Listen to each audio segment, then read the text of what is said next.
TSC preparation tips च्यानलमा तपाईलाई हार्दिक स्वागत छ र म गोरखापत्र ज्ञान सागर सम्बन्धी भिडियो ल्याउने क्रममा 2078 असोज महिना भरिको समसामयिक घटनाहरू उपस्थित भएको छु।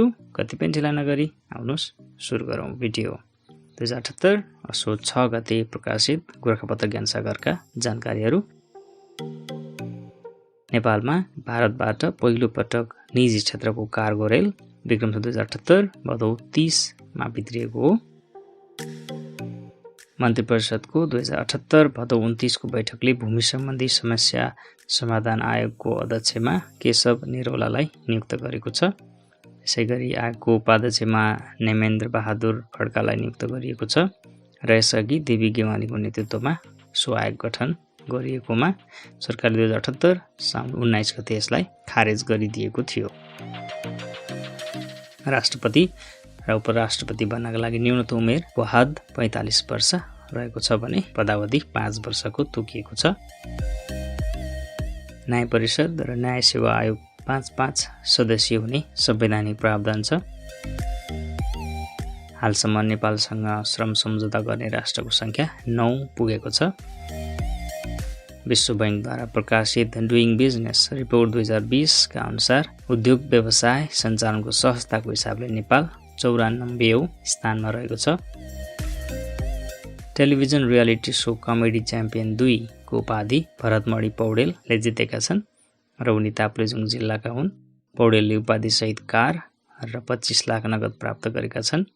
सो प्रतियोगितामा भारतको सिक्किमका Vicky Agrawal first runners up र गोरखाका Santosh Thapa second runner up भएका छन्। 2078 असोज 13 को गोरखापत्र ज्ञान सागर। विक्रम 2078 को संविधान दिवसका अवसरमा नेपालको सबैभन्दा ठूलो मान पदवी नेपाल रत्न पूर्व प्रधानमन्त्री केशवप्रसाद भट्टराईलाई मरणोपरान्त प्रदान गरिएको छ। यसैगरी मन्त्री परिषदका पूर्व अध्यक्ष स्वर्गीय सुवर्ण शमशेर राणा र पूर्व प्रधानमन्त्री जलनाथ खनाललाई राष्ट्र गौरव मान पदवी प्रदान गरिएको छ। नेपालमा अप्टिकल फाइबर बिछ्याउने कार्यको सुरुवात विक्रम 2076 जेठ 6 गतेदेखि गरिएको। संस्कृत भाषाको पहिलो चलचित्र गुरु दक्षिणा हो भने नेपाली भाषाको पहिलो चलचित्र सत्य हरिश्चन्द्र हो। इन्द्र सरोवर मकवानपुर जिल्लामा पर्दछ।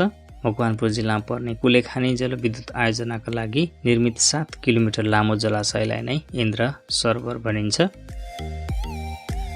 अर्थ आवर भन्नाले WWF द्वारा वातावरण र पृथ्वीको संरक्षण बारे सञ्चालित अभियानलाई जनाउँछ। संयुक्त राष्ट्रसङ्घीय मानवाधिकार परिषद सदस्यमा नेपाल सन् 2020 अक्टोबर 13 मा पुनः निर्वाचित भएको हो।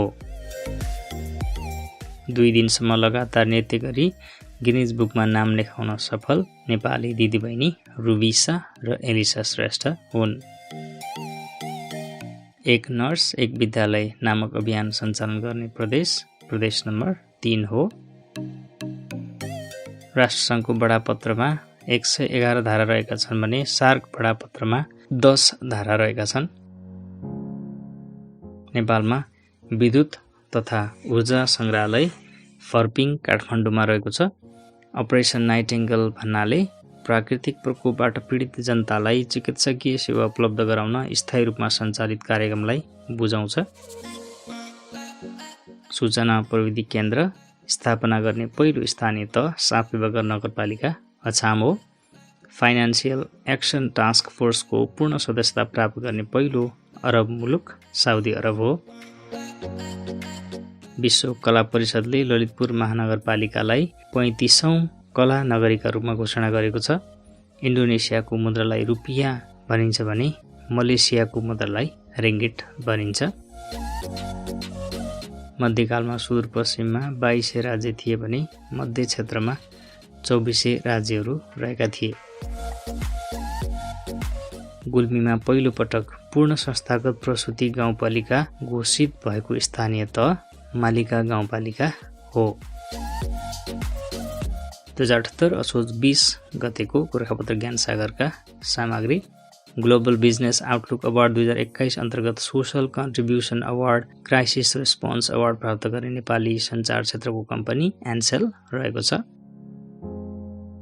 मोबाइल एप्स कम्प्युटर सफ्टवेयर लगायतका डिजिटल उत्पादनमा रहेका बग अर्थात् सुरक्षा कमजोरी पत्ता लगाउन र ठूलो क्षतिबाट बच्न कम्पनीहरूले सञ्चालन गर्ने प्रोग्रामलाई बग बाउन्टी प्रोग्राम भनी चिनिन्छ। कमजोरी पत्ता लगाउन ती कम्पनीले बग बाउन्टी प्रतियोगिता राख्ने गर्छन् र त्यसका लागि निमन्त्रणा दिने गर्दछन् र त्यसको बापत आकर्षक पुरस्कारको पनि व्यवस्था गर्दछन्। विश्वकै ठूलो नोबेल पुरस्कार सन् 1901 देखि प्रदान गर्न थालिएको हो।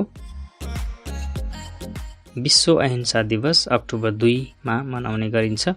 चीनको ग्वाङ्गझाओमा नेपालको महावाणिज्य दूतावासको स्थापना विक्रम सम्वत 2074 भदौ 25 गते गरिएको हो। कर्णाली स्वास्थ्य विज्ञान प्रतिष्ठान जुम्ला जिल्लाको सदरमुकाम खलङ्गामा रहेको छ र यसको स्थापना 2068 सालमा गरिएको थियो। 3 जुरे मिल्के जलजलेलाई लालीगुराँसको राजधानीको रूपमा विक्रम सम्वत 2055 मा घोषणा गरिएको हो। हालै पूर्वी नेपालका विभिन्न जिल्ला समेटी रेखाङ्कन गरिएको पदमार्ग मुन्धुम पदमार्ग रहेको छ। द्रव्य शाहले विक्रम सम्वत 1616 भदौ 25 मा गोर्खा राज्यको स्थापना गरेका थिए।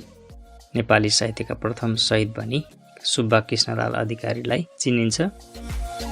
स्मार्ट प्रविधिको प्रयोग बढाई ट्राफिक व्यवस्थापनलाई प्रभावकारी बनाउने उद्देश्यका साथ ट्राफिक मोबाइल एपको शुभारम्भ विक्रम सम्वत 2073 वैशाख 20 गते गरिएको थियो। मङ्गल ग्रहमा पानी रहेको तथ्य प्रस्तुत गर्ने नेपाली वैज्ञानिक लुजेन्द्र ओझा हुन् भने नयाँ ग्रह पत्ता लागेको सैद्धान्तिक आधार प्रस्तुत गर्ने नेपाली वैज्ञानिक सुमन सत्याल हुन्। नेपालको संविधान 2072 को धारा 31 मा शिक्षा सम्बन्धी हकको व्यवस्था गरिएको छ। नेपालको वर्तमान संविधान अनुसार प्रत्येक नागरिकलाई राज्यबाट आधारभूत तहको शिक्षा अनिवार्य र निशुल्क हुने व्यवस्था रहेको छ। आबाल ब्रह्मचारी सडानन्द अधिकारीले भोजपुरको दिङलामा संस्कृत पाठशालाको स्थापना विक्रम सम्वत 1932 सालमा गरेका थिए।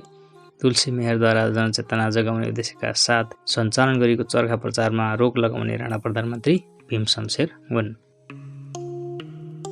दक्षिण एसियाली राष्ट्रको सबैभन्दा ठूलो फुटबल प्रतियोगिता साउथ एसियन फुटबल फेडरेसन साफ 2021 सन् 2021 अक्टोबर 1 देखि 16 मालेमा आयोजना गरिएको छ। बौद्धिकताको वास्तविक मुहान ज्ञान होइन कल्पना हो भन्ने विचारक अल्बर्ट आइन्स्टाइन हुन्।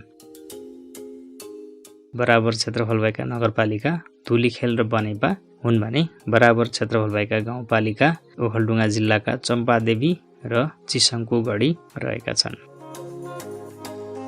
नेपालको संविधान अनुसार प्रदेशको कार्यकारिणी कार्य प्रदेश सरकारको नाममा हुने प्रावधान छ। नेपालको वर्तमान संविधान अनुसार राज्यको कार्यपालिका, व्यवस्थापिका र न्यायपालिका सम्बन्धी अधिकार एवं अवशिष्ट अधिकार समेतलाई राज्य शक्ति भनिन्छ। महिला र पुरुष बीच समानता कायम गर्न सार्वजनिक साधन स्रोतको न्यायोचित विनियोजन गर्ने प्रकृतिको बजेटलाई लैङ्गिक बजेट भनिन्छ। नेपालमा आर्थिक वर्ष 2064-65 देखि लैङ्गिक बजेट लागू गरिएको हो। नदीमा सुन चाल्ने र माछा मारेर जीविका चलाउँदै आएका सोनाहा जातिको मुख्य बसोबास बर्दिया, कैलाली र कञ्चनपुरमा रहेको छ। स्काइल्याब भन्नाले पृथ्वीका बारेमा विविध प्रकारका अनुसन्धान गर्न अन्तरिक्षमा स्थापित प्रयोगशालालाई बुझिन्छ। मानव शरीरको सबैभन्दा ठूलो ग्रन्थि कलेजो हो। 2078 असोज 27 गतेको गोरखापत्र ज्ञानसागर। विश्व बैंकद्वारा सन् 2021 अक्टोबर 7 मा प्रकाशित दक्षिण एसियाली इकोनोमिक फोकस अनुसार अब 2078-79 मा नेपालको आर्थिक वृद्धि दर 3.9% हुने अनुमान रहेको छ। सन् 2021 को नोबेल शान्ति पुरस्कार पत्रकार द्वय मारिया रेसा फिलिपिन्स र दिमित्री मुरातोभ रुसलाई प्रदान गरिएको छ। उहाँहरूलाई अभिव्यक्ति स्वतन्त्रताको रक्षाका लागि गरेको प्रयासका लागि यो पुरस्कार प्रदान गरिएको छ। यसैगरी सन् 2021 को चिकित्सातर्फको नोबेल पुरस्कार डेभिड जुलियर्स अमेरिका र आरएम पाटापोसियन लेबननलाई प्रदान गरिएको छ। मानव शरीरले कसरी सूर्यको किरणको न्यानोपना र प्रिय व्यक्तिको अङ्गमालको स्पर्श महसुस गर्छ भन्ने विषय अर्थात् तातो, चिसो र स्पर्श थाहा पाउने मानिसको क्षमताबारे शोधकर्ताको खोज जीवनयापनका लागि निकै महत्त्वपूर्ण रहेको नोबेल समितिले जनाएको छ। सन् 2021 को साहित्यतर्फको नोबेल पुरस्कार अब्दुल राजा गुर्ना तान्जानियाली उपन्यासकारलाई प्रदान गरिएको छ। सन् 2021 को रसायनशास्त्रतर्फको नोबेल पुरस्कार बेन्जामिन लिस्ट जर्मनी र डेभिड मैकमिलन अमेरिकालाई प्रदान गरिएको छ, जसमा अणु बनाउने नयाँ तरिका जुन औषधि विज्ञानका लागि महत्त्वपूर्ण हुने मानिएको छ। प्रधानमन्त्री शेरबहादुर देउवाको नेतृत्वमा विक्रम सम्वत 2078 असारमा गठित मन्त्री परिषदले पूर्णता विक्रम सम्वत 2078 असोज 22 मा पाएको हो। 2078 असोज 22 मा विस्तारित मन्त्री परिषदमा शिक्षा, विज्ञान तथा प्रविधिको जिम्मेवारी देवेन्द्र पौडेलले पाएका छन्। FTTH को पूरा रूप फाइबर टु दि होम हो। नेपाल टेलिकमले द्रुतगतिको इन्टरनेट सेवाको शुभारम्भ विक्रम सम्वत 2076 भदौ 23 गते रूपन्देही जिल्लाको गैडाहवाना गाउँपालिका स्थित सूर्यपुरा बजारमा गरेको थियो। FTTH प्रविधि मार्फत परम्परागत तामाको तारको सट्टामा घरसम्म अप्टिकल फाइबर पुर्याई ट्रिपल प्ले अर्थात् भोइस, उच्च गतिको इन्टरनेट र भिडियो सेवाहरू प्रदान गर्न सकिने जनाइएको छ। सञ्चार तथा सूचना प्रविधि मन्त्रालयद्वारा इन्टरनेटबाट अश्लील सामग्रीको आदान प्रदान, प्रकाशन एवं प्रसारणमा 2075 असोज 5 गतेदेखि बन्देज लगाइएको। फेसियल भेरिफिकेसन प्रयोगमा ल्याउने विश्वकै पहिलो राष्ट्र सिङ्गापुर हो। आन्तरिक राजस्व विभागले केन्द्रीय बीजक प्रणालीको सुरुवात विक्रम सम्वत 2074 मङ्सिर 1 गते गरेको हो। जिल्ला शिक्षा कार्यालयलाई विक्रम सम्वत 2074 चैत 29 गतेदेखि शिक्षा विकास तथा समन्वय इकाइ बनाइएको हो। विश्वकै सबैभन्दा अग्लो जिराफ अस्ट्रेलियामा रहेको छ र सो जिराफको उचाइ 18 फिट 8 इन्च रहेको छ। एसियाली विकास बैङ्कको trade and supply chain finance प्रोग्रामद्वारा प्रदान गरिएको लिडिङ पार्टनर बैङ्कको अवार्ड जित्ने नेपाली बैङ्क नबिल बैङ्क लिमिटेड हो। प्रतिनिधि सभा र प्रदेश सभा सदस्य निर्वाचनमा कस्तो निर्वाचन प्रणाली अपनाउने व्यवस्था छ? पहिलो हुने निर्वाचित हुने निर्वाचन प्रणाली र समानुपातिक निर्वाचन प्रणाली। इनर्जी बैंकिङको अवधारणा अनुरूप नेपालमा उत्पादित बिजुली भारत निकासीको सुरुवात कहिले गरियो? विक्रम सम्वत 2076 असार 27। विक्रम सम्वत 2075 भदौ 1 बाट लागू भएको देवानी संहितामा कति भाग रहेका छन्? 6 भाग। जलवायु परिवर्तन सम्बन्धी पेरिस सम्झौता अनुमोदन गर्ने प्रथम सार्क राष्ट्र मालदिभ्स हो र यो सम्झौतालाई नेपालले सन् 2016 अक्टोबर 24 मा अनुमोदन गरेको थियो। विश्व मौसम संगठनका अनुसार सामान्यतया 30 वर्ष अवधिको औसत मौसमी अवस्थालाई जलवायु भनिन्छ। विश्व पर्यटन दिवस सेप्टेम्बर 27 गते मनाइन्छ। नेपालमा बाल दिवस भदौ 29 गते मनाइन्छ। विक्रम सम्वत 2078 भदौ 29 मा 57औं राष्ट्रिय बाल दिवस मनाइएको थियो र यस वर्षको नारा सामान्य अवस्था वा कोभिड महामारी बाल अधिकार संरक्षण हामी सबैको जिम्मेवारी रहेको थियो। गोरखापत्र ज्ञान सागरका लागि यो जानकारी टङ्क केसीले सङ्कलन गर्नुभएको थियो।